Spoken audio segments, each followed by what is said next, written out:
Hey friends, welcome to Motivational Minute here in the Writers Atelier channel where I, Paige, am going to give us all a pep talk in a 60-second video. I know we've talked about this sort of thing before, but as a friendly reminder, it's okay to ask for help. Life in general can be really overwhelming.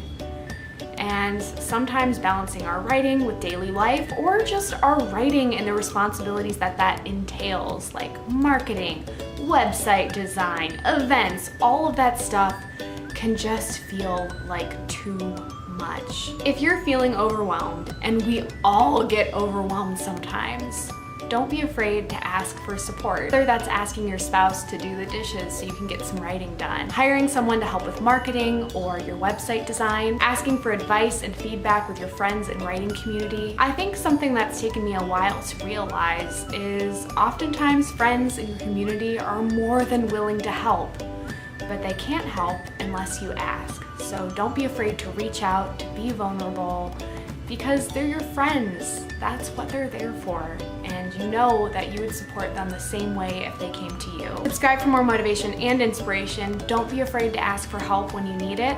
And I will see you guys again next week. Bye everybody!